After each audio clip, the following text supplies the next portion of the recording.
함께 기도하시겠습니다. 하나님, 주님의 그 한량 없는, 갚을 수 없는 그 은혜 속에서 주께로 나아갑니다. 우리의 몸과 마음이 온전히 주님께로 향합니다. 우리를 받아주옵소서. 예수님의 이름으로 기도드립나이다. 아멘. 복된 주일입니다. 우리 또 방학이라서 출타한 분들도 많으신데 또 새롭게 이 자리 가운데 함께 하시는 또 귀한 지체들도 많으시네요. 같이 한번 우리 양옆 좌우 보시고 또 같이 한번 인사 나누겠습니다. 우리 복된 주일입니다. 축복합니다. 예, 축복합니다. 예, 축복합니다. 유다서, 저희가 오늘 나눌 본문은 유다서인데요. 유다서는 여러분 잘 익숙하지는 않죠. 성경의 한 장짜리입니다. 그래서 성경 넘기다 보면 유다서 같은 경우는 그냥 획 넘어가요. 예, 워낙 한 장 짧은 장이고, 유다서의 저자인 유다는 예수님의 동생입니다. 그러니까 예수님의 동생. 예수님은 성령으로 잉태하셨지만 마리아와 요셉의 가정에 또 여전히 이제 아이들이 있을 거잖아요. 그 중에 야고보도 있고 유다도 있는데, 성경에는 야고보와 유다가 두 사람이 성경을 기록했어요. 그래서 야고보서, 유다서가 있습니다. 유다가 목적을 가지고 유다서를 썼거든요. 원래는 그냥 일반적인 인사를 나누려고 유다서를 썼는데, 이 편지를 썼는데, 그가 편지의 주제를 확 바꿔버려요. 어떤 목적이 있었고 분명한 주제가 있었기 때문에 주제를 바꾸는데, 자, 그 내용 한번 보겠습니다. 자, 3절입니다. 자, 3절 읽습니다. 시작. 일반으로 받은 구원에 관하여 내가 너희에게 편지하려고 생각이 간절하던 차에 성도에게 단번에 주신 믿음의 도를 위하여 힘써 싸우라는 편지로 너희를 권하여야 할 필요를 느꼈노니. 원래는 그냥 일반적인 내용으로서 편지하려고 이렇게 펜을 들었다가 어떠한 사건 때문에, 어떠한 이유 때문에 유다는 내용의 주제를 확 바꿉니다. 그리고 내용을 싸우라, 그것도 그냥 싸우라가 아니고 힘써 싸우라, 너희의 믿음을 지키기 위하여 힘써 싸우라, 성도에게 단번에 주신 믿음의 도를 위하여 힘써 싸우라. 싸우라는 주제로 내용을 바꾼 거예요. 싸움은 상대가 있잖아요. 그래서 이 싸움의 상대를 알면 왜 이런 편지의 주제로 이야기하는지, 도대체 누구랑 어떻게 싸우라라는 건지에 대해서 4절에 이렇게 설명합니다. 자, 4절 내용도 한번 보겠습니다. 자, 같이 읽습니다. 시작. 이는 사람이 그들은 옛적부터 이 판결을 받기로 미리 기록된 자니 경건하지 아니하여 우리 하나님의 은혜를 도리어 방탕한 것으로 바꾸고 홀로 하나이신 주제 곧 우리 주 예수 그리스도를 부인하는 자니라. 싸우라. 누구랑 싸우라? 가만히 들어온 사람들이 있다. 교회 안에 몰래 들어온 사람들이 있다. 가만히 슬금이 들어온 사람들이 있다. 자, 그들은 은혜를 방탕한 것으로 바꾸고 예수님을 부인하는 자들이다. 예수님을 부인하는 자들이다. 그들이 누굽니까? 자, 한마디로 말하면 이단인 거예요. 근데요, 이게 유다가 이 편지를 쓸 때가 초대교회 때거든요. 여러분 보십시오. 이단이 언제부터 있었던 겁니까? 초대교회 때부터 이단이 있었던 거예요. 초대교회 때부터 지금 우리한테도 있는 그런 이단들이 초대교회 때부터 있었던 거예요. 그러니까 이단의 역사가 아주 긴 겁니다. 초대교회 때부터 이단이 있었는데, 근데요, 이단과 싸우라는 건데, 이 이단이요, 한자를 한번 좀 자세히 보면 다를 이자의 끝단이인 거예요. 다를 이 끝단이 이단인 겁니다. 그러니까 처음에는 비슷합니다. 아니, 똑같아요. 아니, 더 진짜처럼 보입니다. 근데 끝에 가서 보니까 다른 거예요. 예. 처음에 볼 때는 똑같았는데, 근데 마지막에 그 끝을 보니까 완전히 다른 거예요. 그래서 성경은 뭐라고 말하죠? 예수님을 부인하는 자들이다. 우리가 믿는 신앙에서 예수님을 부인하고서는 우리의 신앙이 바로 설 수 없는데, 그들은 처음에는 똑같았는데 끝에 가서 보니까 예수님을 오히려 부인하는 자들, 다른 복음이 있다, 다른 구원이 있다라고 말하는 거예요. 만약에 스님이요, 스님께서 승복을 입으시고 목탁 두드리면서 교회에 와서 포교하시면 여러분 가시겠어요? 안 갈 거잖아요. 처음부터 다르면 우리가 구분하기가 편하다니까요. 처음부터 우리랑 이건 다르구나라고 느껴지면 우리가 거기 빠지지 않는다니까요.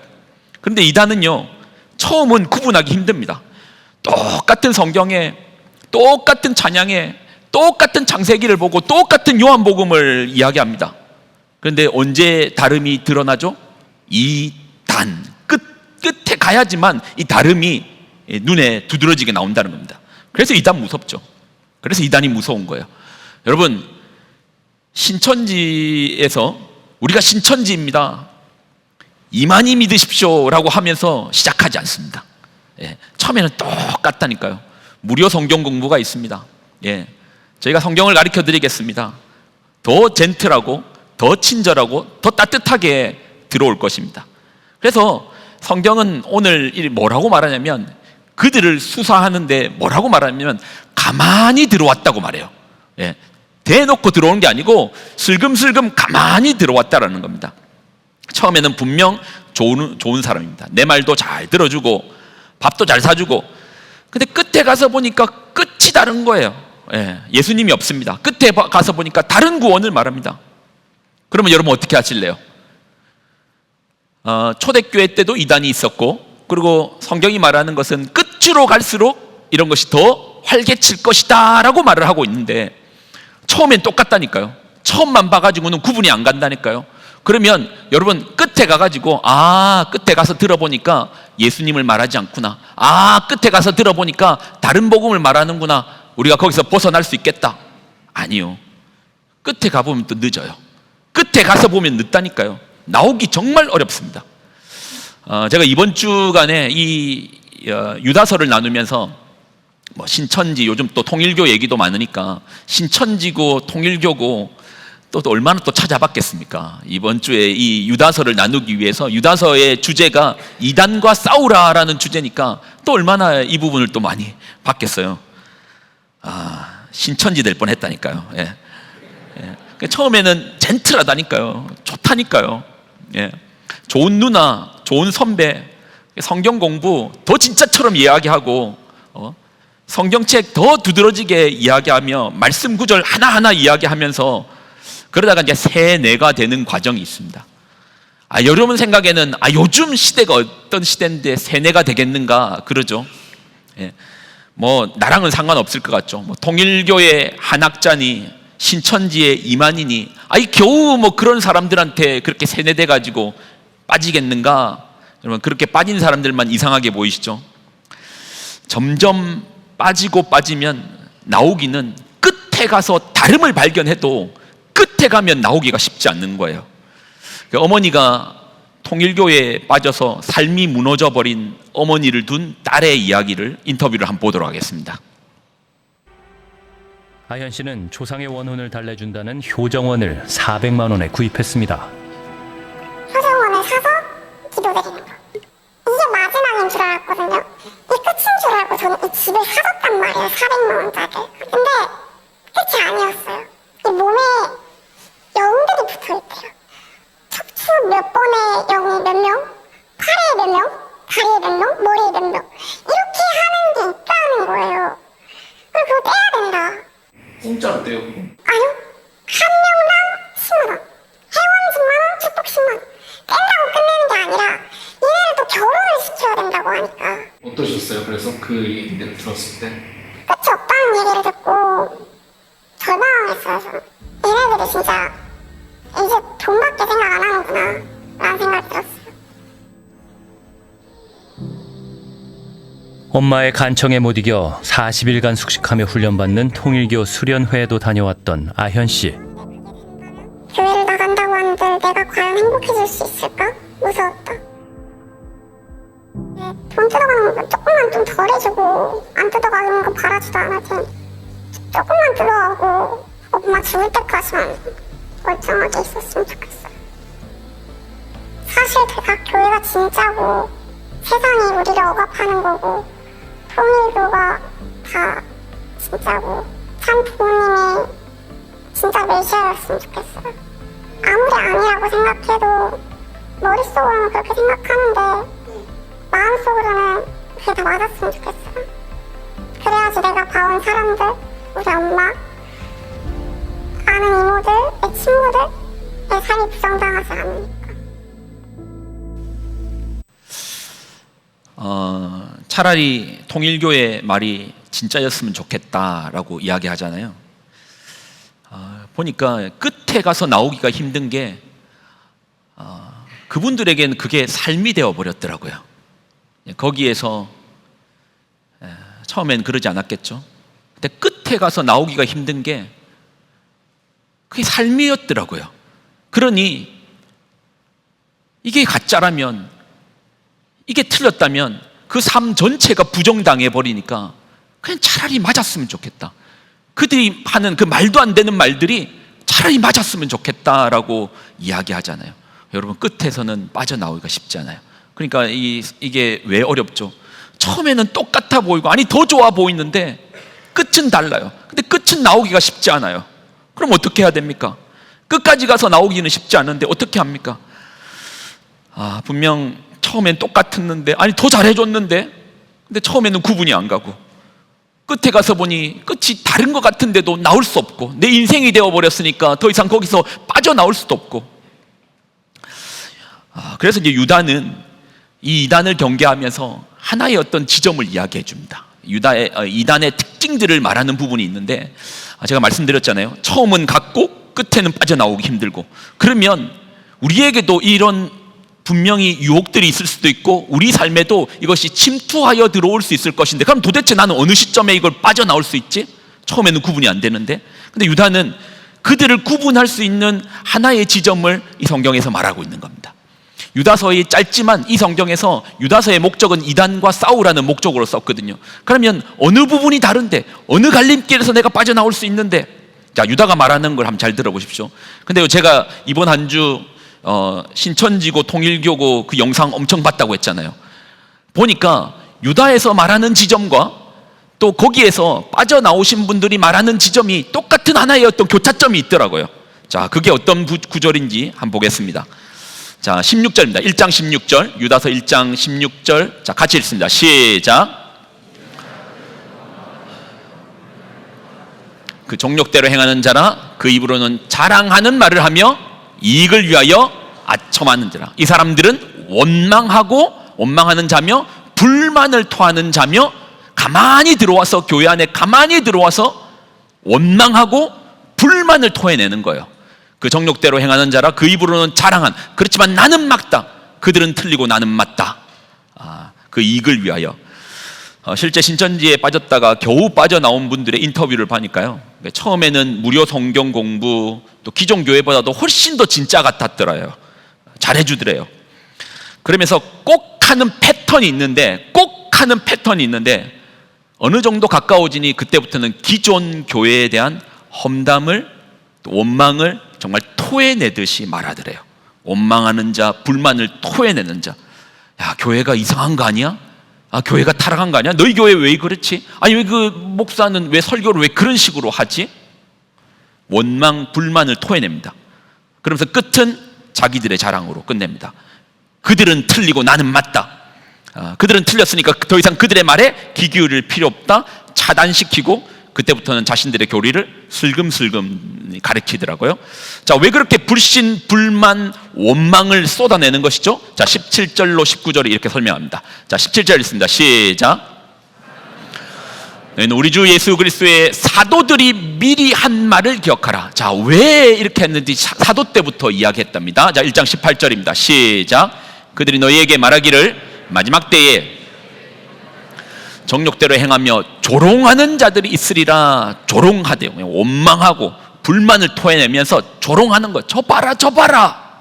자, 19절입니다. 그 이유를 이렇게 설명합니다. 시작. 이 사람들은 분열을 일으키는 자며 육에 속한 자며 성령이 없는 자니라. 균열을 만드는 거예요. 불만과 원망을 토해내며 균열을 일으킵니다.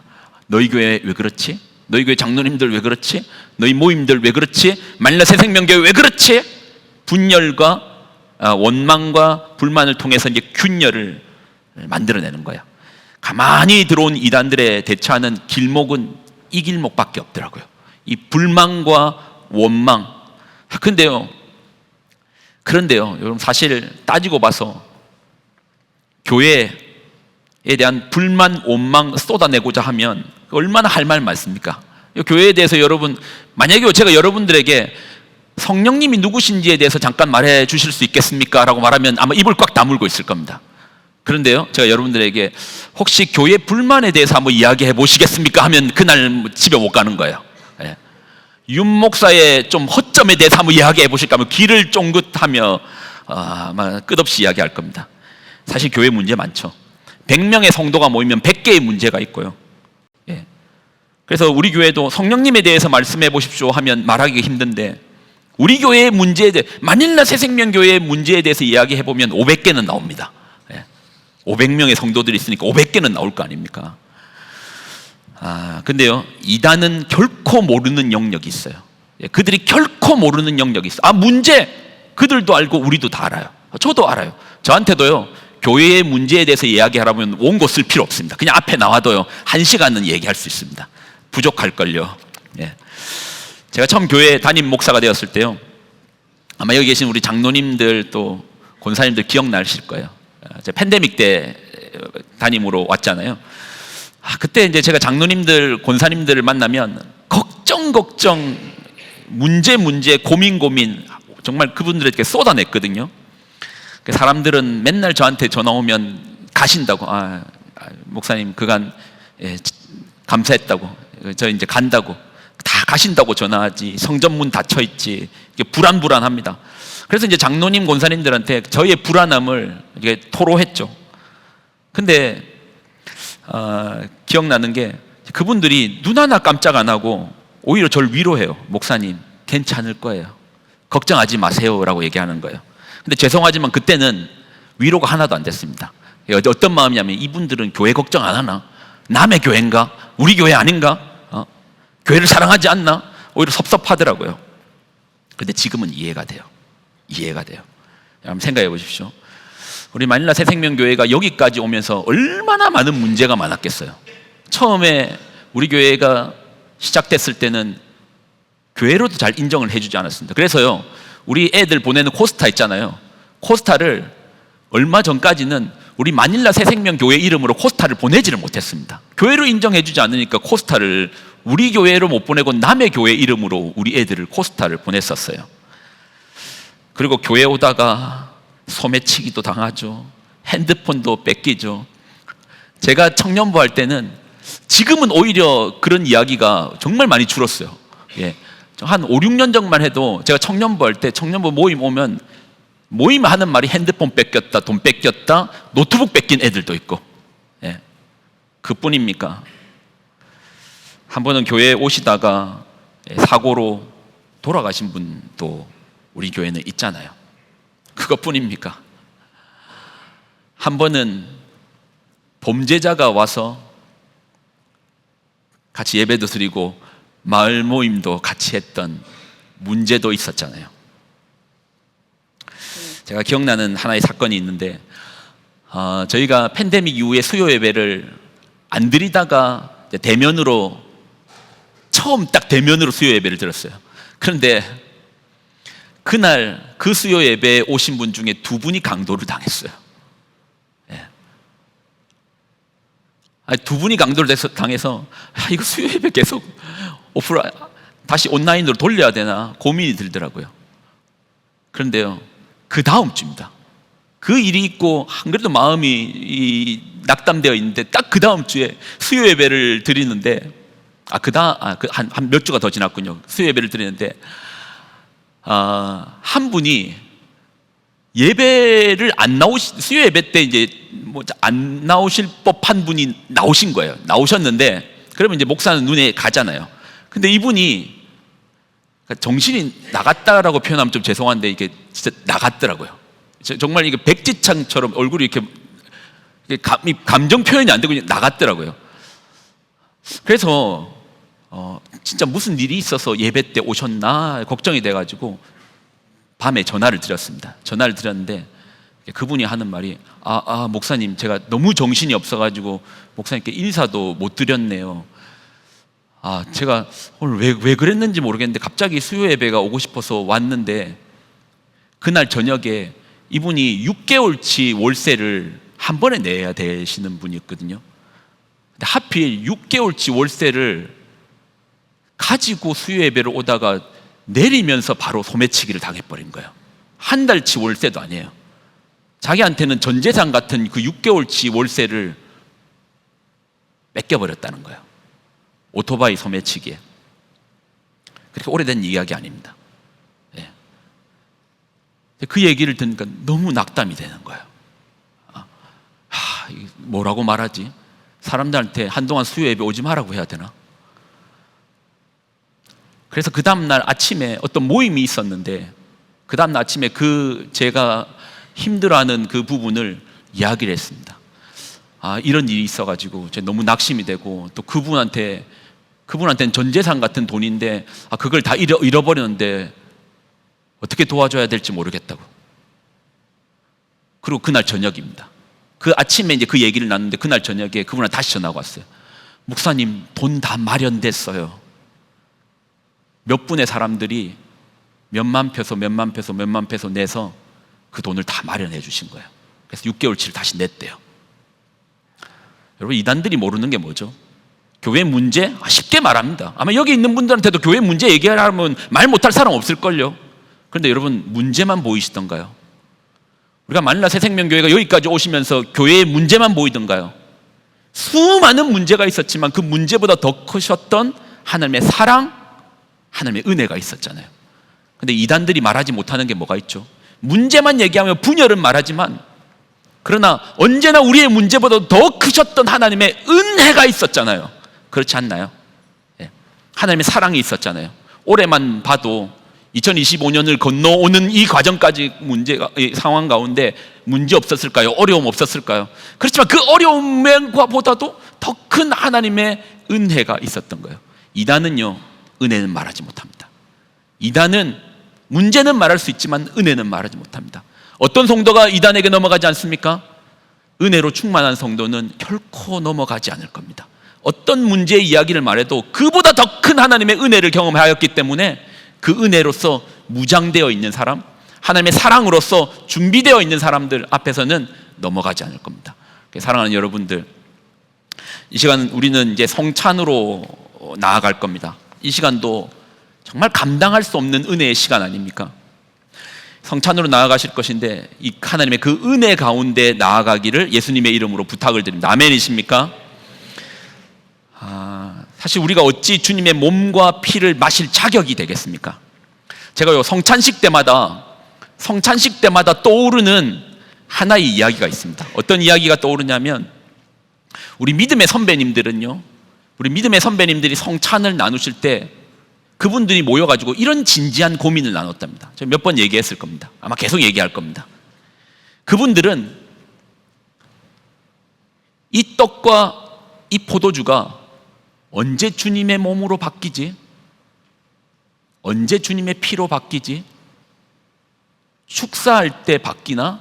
아니면 이것을 내 몸에 먹을 때 주님의 몸으로 주님의 피로 내 안에 들어오나? 이런 고민을 하면서 먹었습니다. 왜요? 진짜로 받아들였으니까.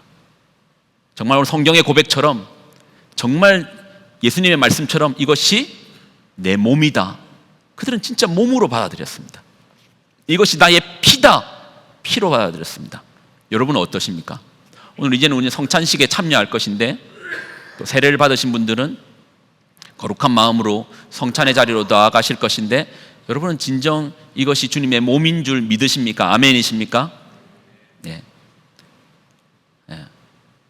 이것이 그냥 시중에 파는 포도주가 아니라 정말 주님의 피임을, 내 삶을 깨끗하게 씻어주실 거룩한 보혈임을 여러분 믿으심으로 성찬에 참여하십니까? 그게 은혜 아닙니까? 그래서 저는 이 말씀을 먼저 한번 나누고 그 은혜의 자리를 나가고 싶습니다. 히브리서 10장 19절입니다. 우리 같이 한번 읽겠습니다. 시작. 그러므로 형제들아, 우리가 예수의 피를 힘입어 성소에 들어갈 담력을 얻었나니. 그러므로 여러분들, 우리 마닐라 새생명 교우 여러분들, 예수님의 그 거룩한 피로써 우리가 하나님께 나아갈 수 있는 길을 얻었습니다. 이런 길을 얻은 우리들, 그 은혜로 말미암아 길을 얻은 우리들은 이제 어떤 삶이 우리 앞에 합당한 삶입니까? 10장 22절입니다. 22절 읽습니다. 같이 읽습니다. 시작.